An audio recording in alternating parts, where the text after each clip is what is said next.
আচ্ছা, তোমরা সবাই আমাকে একটা কথা বলো তো। বলতে পারবে কি? যদি বলতে পারো তাহলে বলো, ভালোবাসার এই মরশুমে শেষবার বলে কি আদৌ কিছু আছে? তাও আবার মধুচন্দ্রিমা বলে কথা, যা কিনা আবার শেষবারের মধুচন্দ্রিমা বলে খ্যাত। শেষবারের মধুচন্দ্রিমা বললেই হলো? ফোনের ওপাশ থেকে রমা তার ফ্রেন্ড কৌশিককে বলল, কি শুরু করেছো বলো তো তোমরা? ডিনার টেবিলে বাবা মা নিজেরাই জানো না, আর তোমরা বাবা মার ঘুরতে যাওয়ার প্ল্যানিং করছো। রমা একটু বিরক্ত হয়ে বাবার বেডরুমে গিয়ে বসলো। রমা দেখছে বাবা টিভিতে কার সাথে বিড়বিড়িয়ে কথা বলছে। রমা যেই ডাকতে গেল বাবাকে, অমনি রমার পাশে থাকা রিমোটে হাত লেগে চ্যানেলটা বদলাতেই অমনি রমা দেখতে পেল টিভির চ্যানেলের দিকে তাকিয়ে দেখলো ফেসবুক এর নিউজ ফিডের সমস্ত নিউজ নিয়ে সবাই আলোচনা করছে। রমা এসব দেখে হতবাক। রমা তার বাবাকে কি বলতে যাবে, ঠিক এই মুহূর্তে রমার বাবা রমাকে দেখে তার মায়ের সাথে হওয়া প্রথম পরিচয়ের কথা বলতে লাগলো। রমাও তার বাবার গল্পের আসর এতটাই জমে গেল যে তার বাবাকে ঘুরতে যাওয়ার সারপ্রাইজ ট্রিপটা বলতেই ভুলে গেল।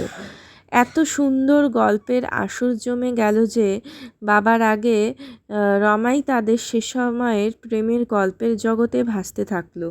সে ভাবতে থাকলো তার বাবা মায়ের কাটানো মুহূর্তের অনেক রঙিন কথা। এ সময় রমার বাবা রমাকে হুট করে বলে উঠল, সে সময় তো কোনো সোশ্যাল মিডিয়া, ফেসবুক, ইনস্টাগ্রাম বা টুইট ছিল না।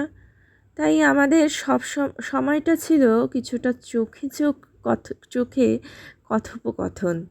আমরা আমাদের ভাবনা দিয়েই বলে দিতাম সেখানকার আবহাওয়ার কথা। রমা আবার কল্পনার জগতে ভেসে গেল।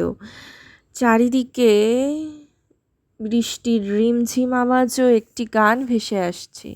তোর চোখের সাথে যখন আমার চোখ মিলে গেল, ঠিক তখনই একটি কাল্পনিক মুহূর্ত তৈরি হলো। রমার কাল্পনিক জগৎটা অনেকটা বাস্তব জগতের সাথে মিলে যায়। ওর কল্পনাটা ঠিক এরকম। আজ কলকাতার এদিকে বড়ই মেঘলা আকাশ।